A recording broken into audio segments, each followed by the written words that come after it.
बिस्मिल्लाहिर्रहमानिर्रहीम। Dear students, अस्सलाम वालेकुम। आज का हमारा जो लेक्चर है वो एक्सरसाइज 1.5 के रिमेनिंग क्वेश्चन नंबर 5 और क्वेश्चन नंबर 6 के मुतालिक है। तो क्वेश्चन नंबर 5 और क्वेश्चन नंबर 6 दोनों क्वेश्चन एक जैसे हैं, बट क्वेश्चन नंबर 5 के कुछ पार्ट ज़्यादा हैं, लेकिन वो पार्ट आप ऑलरेडी सॉल्व कर चुके हैं। तो क्वेश्चन नंबर 5 को डिस्कस करता हूँ। सबसे पहले क्वेश्चन नंबर 5 में आपको कोई दो मैट्रिक्स दी हुई हैं और आपसे कह रहा है कि आपने फाइंड करना है। सबसे पहले ए बी को मल्टीप्लाई कर दो, मींस ए बी की मल्टीप्लिकेशन फाइंड करनी है, बी ए की मल्टीप्लिकेशन फाइंड करनी है और इनवर्स ए इनवर्स और बी इनवर्स निकालने हैं।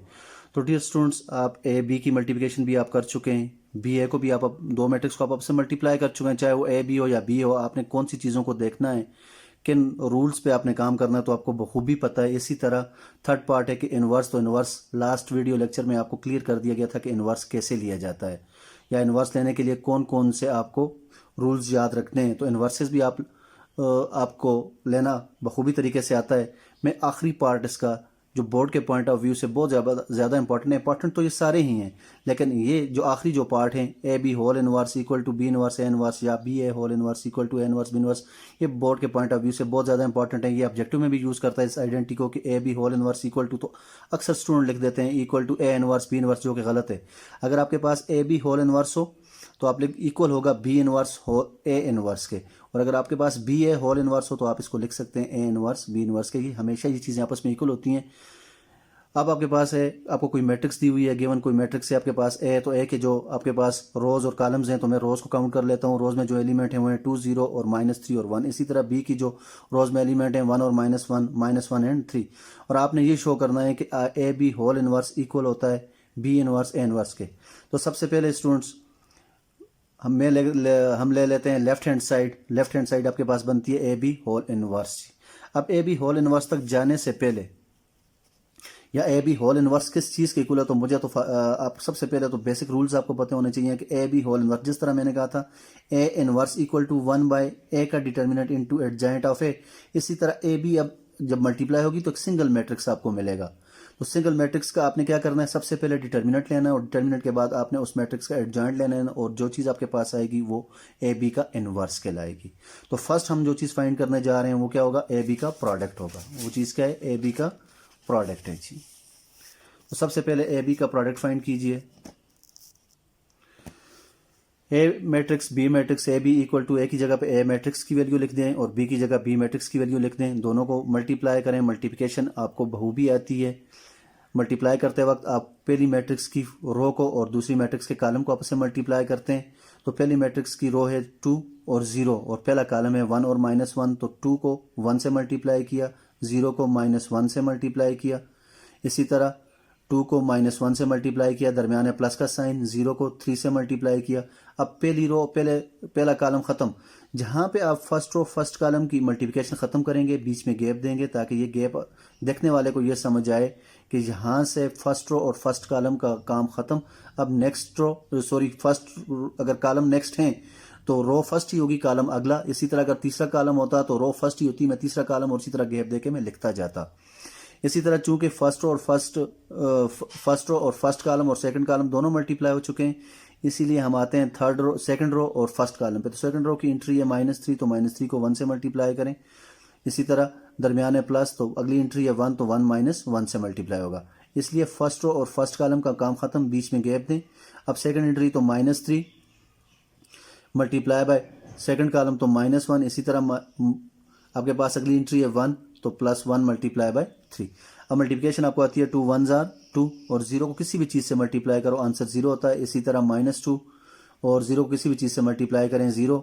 1 मल्टीप्लाई बाय -3 तो -3, -1 +1 तो -1 आपको देगा, माइनस इंटू माइनस तो प्लस, एंड 3 1s are 3। अब इनको ऐड कर दें, 2 में किसी भी चीज़ 0 को ऐड करें, चाहे 0 को निकालें तो आंसर 2 ही आना है। इसी तरह 2 -2 -3 और -1 तो -4 एंड 3 तो 6। अब आपने अगली जो चीज़ फाइंड करनी है, इनवर्स में आपको अगली जो चीज़ चाहिए होती है वो आपको सबसे जो बेसिक चीज़ है वो आपको डिटर्मिनेंट फाइंड आउट करना होता है। क्योंकि डिटर्मिनेंट फाइंड आउट करते वक्त हमें ये चीज़ क्लियर हो जाती है कि इसको मज़ीद हम आगे प्रोसीड कर सकते हैं कि नहीं कर सकते। डिटर्मिनेंट वाइज चीज़ है कि जो हमें इनवर्सेस के अगले स्टेप की तरफ लेके जाएगा, if determinant is non singular. तो सबसे पहले ए बी का डिटर्मिनेंट ले लें। डिटर्मिनेंट लेते वक्त देखें दोनों साइड पर डिटर्मिनेंट का साइन यूज़ किया जा रहा है। आप डिटर्मिनेंट फाइंड आउट करते वक्त आपको बार बार बता चुका हूं कि प्रिंसिपल डायगोनल्स की एंट्री को आपस में मल्टीप्लाई कर दें तो एंट्रीज बनती हैं 2 और 6, तो 2 मल्टीप्लाई बाय 6, दरमियान माइनस का साइन। सेकेंडरी डायगोनल्स की एंट्रीज को आपस में मल्टीप्लाई कर दें तो -4 मल्टीप्लाई बाय -2, तो 6 2s are 12, minus into minus फिर प्लस, प्लस इंटू माइनस तो फिर माइनस, तो 4 2s are 8, 12 में से 8 निकालें तो आपके पास आंसर आता है 4। 4 एक नॉन जीरो नंबर है, इसका मतलब है कि ए बी क्या है आपके पास, नॉन सिंगुलर मैट्रिक्स है। सो इनवर्स इसका क्या करता है, एग्जिस्ट करता है। अगर एग्जिस्ट करता है तो अगले स्टेप पे जाइए। आपने अब जो चीज़ फाइंड आउट करनी है वो क्या है, एडजाइंट है। तो एडजाइंट फाइंड आउट करते वक्त इस चीज़ का ख्याल रखें कि हम क्या करते हैं, प्रिंसिपल डायगोनल की एंट्रीज को आपस में इंटरचेंज कर देते हैं और सेकेंडरी डायगोनल एंट्रीज के साइन चेंज कर देते हैं। तो प्रिंसिपल डायगोनल्स की एंट्रीज हैं 2 और 6, तो मैंने क्या लिख दिया 6 और 2। इधर -2 था तो साइन चेंज कर दो, +2, इधर -4 था तो साइन चेंज कर दो तो 4। तो ये जो चीज़ आपके पास बनी इसको बोलते हैं adjoint of A B. Now आपके पास वैल्यूज आ गई, यूजिंग वैल्यूज ऑफ आपके पास बन गई, डिटर्मिनेंट की वैल्यू भी आपके पास आ गई, एडजाइंट की वैल्यू भी आपके पास आ गई। आपने इसको इक्वेशन नंबर 1 में यूज करना है। इक्वेशन नंबर 1 आपके पास है ए बी होल इनवर्स, जो आपको पता है कि इक्वल होती है 1 बाय डिटर्मिनेंट ऑफ ए। तो डिटर्मिनेंट ऑफ ए, तो आपके पास ए बी का डिटर्मिनेंट क्या बन रहा है 4। ए बी की डिटर्मिनेंट की जगह पे आप वैल्यू पुट कर दें into adjoint of A B, तो एडजाइंट ऑफ ए बी अभी निकाला है, इसकी जगह आप ये वैल्यू पुट कर दें। स्टूडेंट यहां तक भी आपका इनवर्स ठीक है। अगर आप इसको मजीद आगे डिवाइड करते हैं या आपस में मल्टीप्लाई करते हैं तो बेशक कर दें, नहीं तो ये भी आपका इनवर्स है। यहीं तक भी क्वेश्चन का आंसर ठीक है। नेक्स्ट करते हैं, तो फिर 1/4, चूंकि स्केलर मल्टीप्लिकेशन है तो हर एक एलिमेंट के साथ मल्टीप्लाई होगा, तो 6 multiply by 1/4, 2 multiply by 1/4, 4 multiply by 1/4, 2 multiply by 1/4। ये 1/4 बारी बारी हर एक एलिमेंट के साथ क्या हो गया, मल्टीप्लाई हो गया। अब ए बी होल इनवर्स तो मल्टीप्लाई हुआ तो आप इसको कैंसिल आउट कर सकते हैं। जो चीज़ कैंसिल होती है उसको खत्म कर दीजिए। 2 2s are 4, 2 3s are 6, तो आंसर आया 3/2। 2 1s are 2, 2 2s are 4, तो आंसर आया 1/2। इसी तरह 4 को 4 पे डिवाइड करो, आंसर 1 आता है, और इसी तरह 2 को 4 पे डिवाइड करो तो आंसर 1/2 आता है। इसको इक्वेशन नंबर 2 का नाम दे दें। ये आपके पास जो चीज़ आपने फाइंड आउट की ये थी left hand side A B whole inverse. अब चलते हैं राइट हैंड साइड की तरफ, और राइट हैंड साइड में आपके पास अगला जो स्टेप है आपने फाइंड करना है बी इनवर्स ए इनवर्स। तो इसका मतलब है हमने सबसे पहले जो चीज़ निकालनी है वो ए का भी इनवर्स निकालना है, वो बी का भी इनवर्स निकालना है, और देन उन दोनों को आपस में मल्टीप्लाई कर देना है। तो मैट्रिक्स आपके पास है। सबसे पहले ए इनवर्स निकालने का रूल आपको आना चाहिए कि ए इनवर्स इक्वल होता है 1 by determinant of A into adjoint of A. तो सबसे पहले जो चीज़ है वो डिटर्मिनेंट डिसाइड करेगा कि इसका इनवर्स फाइंड आउट किया जा सकता है कि नहीं किया जा सकता। तो सबसे पहले जो चीज़ फाइंड आउट करनी है वो डिटर्मिनेंट है। तो ए डिटर्मिनेंट फाइंड करें, उसी तरह प्रिंसिपल डायगोनल्स की एंट्री को आपस में मल्टीप्लाई कर दें, दरमियान माइनस का साइन, सेकेंडरी डायगोनल की एंट्री आपस में मल्टीप्लाई कर दें, तो आपके पास जो चीज़ आ रहा है वो 2 और 0 आ रहा है। 2 में 0 को ऐड करें फिर भी कोई फर्क नहीं पड़ता, 2 में से 0 को निकालें फिर भी इक्वेशन पे कोई फर्क नहीं पड़ता। तो आंसर आया 2 2। चूंकि नॉन जीरो नंबर है तो इसका मतलब है कि ए इज नॉन सिंगुलर है। नॉन सिंगुलर है तो इनवर्स क्या करता है, एग्जिस्ट करता है। अगर एग्जिस्ट करता है तो सबसे फिर उसके बाद अगला स्टेप आपके पास है एडजाइंट फाइंड करना है। तो एक एडजाइंट फाइंड कीजिए, इन प्रिंसिपल डायगोनल्स की एंट्रीज को आपस में इंटरचेंज कर दीजिए और इन दो एंट्रीज के साइन चेंज कर दीजिए। तो साइन चेंज किए।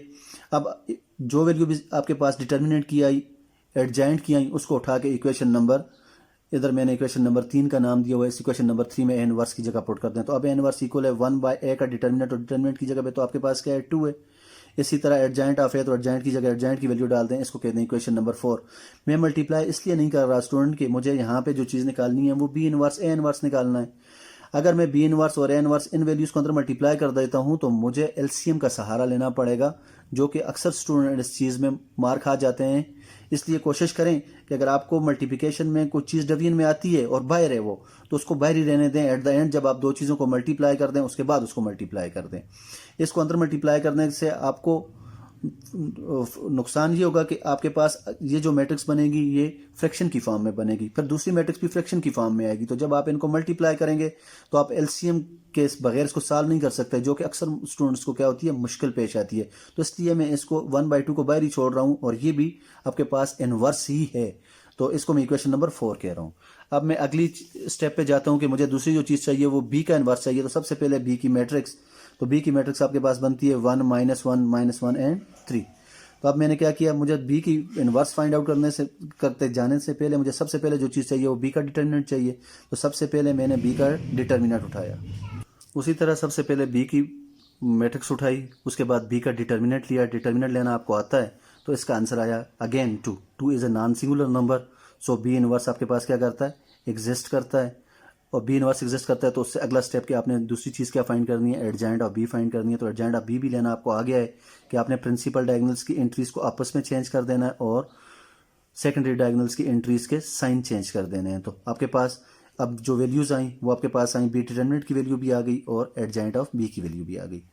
अब इन दोनों वैल्यूज को उठा के इक्वेशन नंबर 5 में यूज़ कीजिए, तो आपके पास जो आंसर आया वो क्या आया, B inverse determinant 1 by B का डिटर्मिनेंट, तो डिटर्मिनेंट बनता है 2 इंटू एडजॉइंट ऑफ बी। तो सारी अब इक्वेशन नंबर 6 से देखें स्टूडेंट्स, मैंने इधर भी इसको मल्टीप्लाई नहीं किया इसलिए कि मैं फ्रैक्शन से बच सकूं।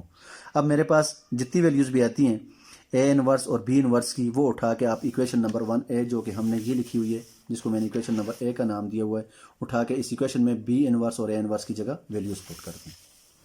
तो बी इनवर्स ए इनवर्स आपके पास बना,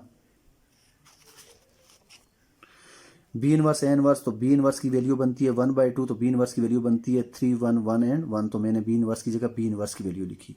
इसी तरह ए इनवर्स की वैल्यू बनती है 1/2 इंटू एडजॉइंट ऑफ ए। अब दोनों की देखें, दोनों कांस्टेंट है दोनों का। उसके बाद हमने क्या किया कि जो स्केलर मल्टीप्लिकेशन थी मैट्रिक्स बी इनवर्स के साथ, उसको भी मैंने बाहर ले लिया और ए इनवर्स के साथ जो थी वो मैंने वो भी बाहर ले ली। अब नेक्स्ट आपके पास बच गया matrix B, adjoint of B और एडजॉइंट ऑफ ए, इन दोनों को आपस में मल्टीप्लाई कर दें तो आपके पास फिर उसी तरह फर्स्ट रो फर्स्ट कॉलम से मल्टीप्लाई होगी, तो फर्स्ट रो और फर्स्ट कॉलम की मल्टीप्लिकेशन आपके सामने है। इसी तरह जहाँ पे फर्स्ट रो फर्स्ट कॉलम की मल्टीप्लिकेशन ख़त्म हुई, थोड़ा सा गैप दे के फर्स्ट रो सेकंड कॉलम पे आ जाएं। इसी तरह सेकंड रो फर्स्ट कॉलम, फिर सेकंड रो सेकंड कॉलम। तो मल्टीप्लिकेशन के बाद बाहर की जो मल्टीप्लिकेशन है उसको अपने साथ चलने दें, 1/2 और 1/2, तो मैंने लिखा 1/4। जो मल्टीप्लिकेशन बनती थी वो बन रही है 3 + 3 0 + 2 1 + 3 एंड 0 + 2। तो 3 + 3 6 होता है, 0 में से 2 को ऐड करें फिर भी कोई फ़र्क नहीं पड़ता, निकालें फिर भी कोई फ़र्क नहीं पड़ता। 2 3 और 1 4 होता है, 2 आपके पास ये बन गई। तो अब 4 को अंदर मल्टीप्लाई कर दें, याद देखें अपना आंसर, तो मैंने पीछे जहाँ पे टिक का निशान लगाया और ये आंसर दोनों सेम है। अगर मजीद फर्दर सॉल्व करते हैं तो 1/4 को अंदर मल्टीप्लाई कर दें, 6 × 1/4, 2 × 1/4, 4 × 1/4 and 2 × 1/4। 4 2 2s are 4, 2 3s are 6, तो लिख सकते हैं 3/2। इसी तरह 2 और 4 को डिवाइड करें 1/2, 4 और 4 को डिवाइड करें 1 आता है, और 2 और 4 को डिवाइड करें तो 1 आता है। तो ये आपके पास इक्वेशन नंबर 7 बन गई। अब देखें स्टूडेंट्स, तो आपके पास इक्वेशन नंबर 2 और इक्वेशन नंबर 7 बिल्कुल सेम है। उनकी लेफ्ट हैंड साइड को देखें, राइट हैंड साइड को आपस में देखें, दोनों का आंसर सेम आ रहे हैं। इसका मतलब है कि आपके पास जो रिजल्ट आया वो क्या आया, लेफ्ट हैंड साइड इक्वल है राइट हैंड साइड के। या आप इसको कह सकते हैं कि A B whole inverse equal होता है बी इनवर्स इनटू। इसी तरह आपके पास अगला जो इसका इसी क्वेश्चन का अगला पार्ट है वो कह रहा है कि बी ए होल इनवर्स, ये क्या था ए बी होल इनवर्स, वो क्या दिया हुआ है बी ए होल इनवर्स, तो इक्वल होता है A inverse into B inverse. तो अब अपने सबसे पहले क्या करना होगा कि सबसे पहले आपने बी ए की मल्टीप्लिकेशन निकालनी होगी, उसके बाद बी ए का इन्वर्स लेना होगा जो लेफ्ट हैंड साइड होगी, और उसी तरह बी इन्वर्स और इन्वर्स तो हम निकाल चुके हैं, तो हमने यहाँ पे मल्टीप्लाई किया है बी इन्वर्स ए इन्वर्स, तो वहाँ पे आपने मल्टीप्लाई करना होगा ए इन्वर्स बी इन्वर्स। तो सेम यही प्रोसेस है क्वेश्चन नंबर 5 के भाई और क्वेश्चन नंबर 6 के भी, दोनों पार्ट्स का। अब आपके पास नेक्स्ट आपके पास जो आपका होम टास्क है उसको थोड़ा सा शेयर कर दूँ। आपने एग्जाम्पल करनी है, एग्जाम्पल नंबर 23, जो सेम यही है A B whole inverse equal to B inverse into A inverse, और एक्सरसाइज नंबर 1.5 के क्वेश्चन नंबर 5 के तमाम पार्ट सॉल्व करने हैं और क्वेश्चन नंबर 6 के तमाम पार्ट सॉल्व करने हैं।